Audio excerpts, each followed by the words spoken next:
Why people in DC hate Donald Trump. Mr. Reagan. All right, before we start, I've got a great new sponsor for the show, Gold Co. If you want to diversify your portfolio, protect your savings, safeguard your retirement, try investing in gold with Gold Co. Go to MrReaganLikesGold.com or call 844-696-GOLD or click on the link in the description below. America loves Donald Trump. If you're watching this show, you probably love Trump. Your parents probably love Trump. Your friends probably love Trump. And probably many of the people that you interact with daily love Donald Trump. But I've been spending a little bit of time in Washington, D.C., and just about everyone here absolutely hates Donald Trump. So I started trying to work out why. I mean, obviously, the new administration has been a problem for Democrats, and almost everyone in Washington, D.C. is a Democrat. And yeah, some people hate him on the issues. Some people hate him because a lot of the people from the previous administration are losing their jobs. But a lot of people who have worked in D.C. for a long time are losing their jobs. But they hated Donald Trump even before that. And I wanted to get to the bottom of the question, what is with this deep-seated hatred for Donald Trump? And I think I figured it out. Essentially, the people who live in Washington, D.C., how do I put this? They're snobs. A lot of people who work here, they're what you would call professionals, right? And at the center of DC culture, from what I have observed, are the lawyers. There are like a gazillion lawyers in this town. Now, I haven't been here long, so maybe that's wrong. But lawyers are so ubiquitous in DC that they seem to be setting the cultural trends here. But maybe it's the lobbyists. I don't know. But in any case, these tend to be leftist professionals, and they tend to all be total snobs. These people tend to have a bit of money. They have particular tastes, and they have pretty good fashion sense, I would say, kind of cosmopolitan, and they are very, very opinionated. In fact, I would go so far as to categorize them as smug narcissists. But even the people who don't seem to have a lot of money, don't seem to have particularly good fashion sense, they're also very snobbish. There is a particular coffee shop around the DC area. It's a nice coffee shop. I actually really like it. They make a fantastic mocha. And one day, I tried to get a sense of the DC crowd. So I just sat at a table alone and I listened to some of the conversations. And just about every conversation that I overheard in that cafe was absolutely saturated with smug, self-absorbed, narcissistic ranting. Now, in my experience, snobs, or people who look down on others, tend to be that way because of some deep-seated insecurities that they're trying to hide from everyone. They want to appear to be intelligent and sophisticated, but deep down, they worry that maybe they're not so intelligent, maybe they're not so sophisticated, and they worry that eventually they're going to be found out. They'll be discovered as the phonies they really are. And I think that this is at the core of their hatred for Donald Trump. You might think it's a disagreement about policy, and I think sometimes it is. But generally speaking, I don't think so. I truly believe that it's a difference in style. And yes, that is as ridiculous and as petty as it sounds. And if it is this ridiculous, and if it is this petty, well then, it's not rational. And if it's not rational, well, how do you fix that? Well, I think I might actually have a solution, and I'll explain the solution in one moment. First, I have to talk to you about my amazing sponsor. Because of the disastrous last 4 years, we may be in the midst of an inflation cycle like we saw in the 1970s, except this time, it could possibly be far worse and far more dangerous. Ronald Reagan once said that inflation is as violent as a mugger, as frightening as an armed robber, and as deadly as a hitman. And I could not agree more. So what happened to the price of gold during the last inflation cycle of the 1970s? Well, let's just say gold was a saving grace for people who took steps to help protect their savings. That's why I want you to go to MrReaganLikesGold.com to learn about my partners over at Gold Co. They are a great company, top-rated, impeccable customer service, and for you, they're going to give you a free gold and silver kit where you can learn about how precious metals can help you protect your money. You can also get up to a 10% instant match in bonus silver on qualified orders. To learn more, call 844-696-GOLD or visit MrReaganLikesGold.com. That's 844-696-GOLD or visit MrReaganLikesGold.com. Now, before I get to the solution to the problem, I want to address why I think these snobs hate Donald Trump so very much. Basically, Donald Trump is a cowboy. You see, Donald Trump used to be a New York socialite. He's been to all the important parties. He's had articles written about him in all the important newspapers. He's had his feet kissed by the most prominent figures in the world. Donald Trump has no insecurities around whether or not he is a sophisticated person or intelligent enough or successful enough or any of those kinds of things. So Donald Trump isn't concerned with impressing anyone. Donald Trump dresses the way he wants to dress. He speaks the way he wants to speak. And he has his steak prepared the way he likes his steak prepared. So the DC snobs, who have carefully cultivated their own pretentious style, they see Donald Trump's brashness as some kind of lack of sophistication. His demeanor is an affront to their own shallow facade. And I suspect that this is often because of their own insecurities. They see any lack of sophistication as repellent because they are desperately afraid that others might see their lack of sophistication in themselves. And so they ridicule Donald Trump, they ridicule his style as a way of distancing themselves from it. But the reality is that if you really want to be successful in business, you've got to be a cowboy. Cowboys are not afraid of getting their hands dirty.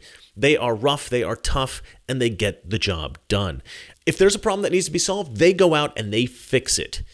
And not all problems are easy to fix. Sometimes a sick cow has to be put down, so the cowboy has to go out in the field with a rifle and he puts the cow down. It's not a pleasant job, but sometimes it has to be done. This is precisely the same for business owners. When you own a business, every single day, problems emerge. As a business owner, you need to figure out the most effective, efficient, and cheapest solution to every problem that comes up. And you have to act fast. This is precisely what Trump has done since he has taken office. And this is precisely what Elon Musk has done with his Doge initiative. If Trump is a superhero cowboy, well, Elon Musk is Batman. In many Batman stories, politicians and bureaucrats categorize Batman as a dangerous vigilante. They set the police after him, and the news media all characterize him as a villain.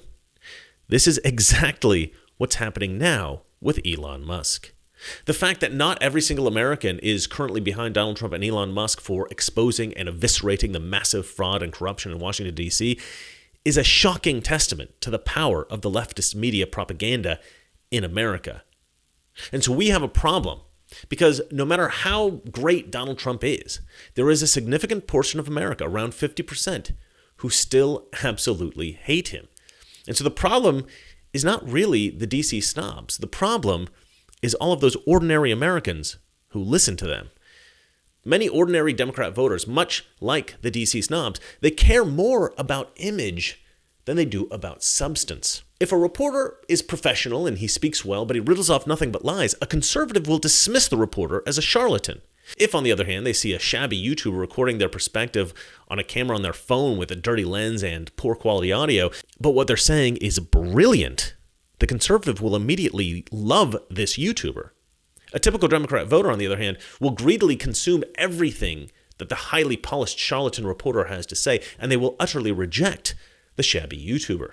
And so, because of these ordinary Democrat voters that care more about style than substance, the Democrat Party will always have an advantage. Because the Democrat Party knows this, and they have cultivated an image that they know can manipulate these Democrat voters. And so the big city snobs, they set the trend, and the gullible Democrat voters, they just fall in line. Now, because the left went so radical during the Biden administration, and because Biden was practically comatose by the end of his 4 years, and because Kamala was such an abysmal candidate, Donald Trump was able to win in a landslide in 2024. Now, these points are all complemented, of course, by Donald Trump's own badassery. And so there has been a pendulum swing, and that swing persists to this day. Trump's immigration efforts, his international policy, and his common sense solutions to just about every problem in America is definitely winning over Americans. His approval rating is higher than ever. But this is not going to last. Why? Because the mainstream media is down, but they're not out. And many Americans, astonishingly, still trust them. And they will find a way to demonize Donald Trump again, to put the seed of doubt into people's minds as to Trump's true intentions. They'll call him a fascist, they'll call him a racist, misogynist, all the typical stuff that stopped working. But soon I predict that they will come up with something new once again. They will convince Americans that Trump is the bad guy. Never underestimate the power of leftist propaganda. Never forget that they have for decades convinced Democrat voters that good is bad and bad is good. The truth is that many people will never like Trump because they are absolutely convinced that Trump is evil and everything he says is a lie. If you ask a Democrat voter why they hate Trump beyond Trump's style and bombastic personality, their argument will always boil down to, well, Trump's a liar. That's what they believe. Trump lies. Trump lies. That's all they ever say. And in spite of the fact that this administration is the single most transparent administration in history, they still don't believe Trump. They still think everything he says is a lie. And that's because all of this transparency appears to leftists as being staged. And it kind of makes sense. Most of what you hear from Trump is from speeches or interviews or press conferences. And because cameras and microphones are anticipated, it will always come across to anyone who's skeptical of Trump, anyone who expects him to lie, as orchestrated, as staged, as artificial. Now, most Democrat voters will never like Trump. They'll never trust him. They'll never perceive him as anything other than a con man. But there is a small percentage, maybe 5%, maybe 20%, I'm not sure, who might be able to be persuaded that Trump is actually an honest man, that he's well-meaning, and that he's actually a great president. These are the Democrat voters that don't really pay close attention to politics, but, just folks who accept what they hear. Democrat voters who are not passionate leftists, but just regular folks who are too focused on their own lives to engage in politics in any meaningful way, and so they just accept what leftist friends tell them. And maybe a few are engaged, but they're afraid to wade into conservative politics. They just cling on to the mainstream media narrative. They're convinced that we scary conservatives will infect them with our crazy conspiratorial ideas. But these people, I think they can be convinced. And the way they can be convinced, I believe, is by observing Trump, not in speeches or interviews or press conferences, but in the quiet moments, in the candid moments, in the unguarded moments, speaking casually with his staff and the officials in the administration, working things out behind the scenes. They need to see how Trump drives the nails into the 2x4s, how he gets the actual work done. I think if they saw that stuff, the man behind the mask, then they'd realize that there is no mask. Trump really is the guy that he says he is. He's not some megalomaniac with secret plans for world domination, as Rachel Maddow and Joy Reid would have you believe. Trump is just a very intelligent, very practical guy who knows how to solve problems and get things done. Simple as that. And I would love to get that extra 20% behind him. Could you imagine 70% of the country fully invested in the MAGA movement, fully behind Trump and his vision for America? What amazing things could be done then? I think it can happen. Let me know what you guys think in the comment section below. And remember, it's not that all liberal friends are ignorant. It's just they know so much. That is not so. Good night.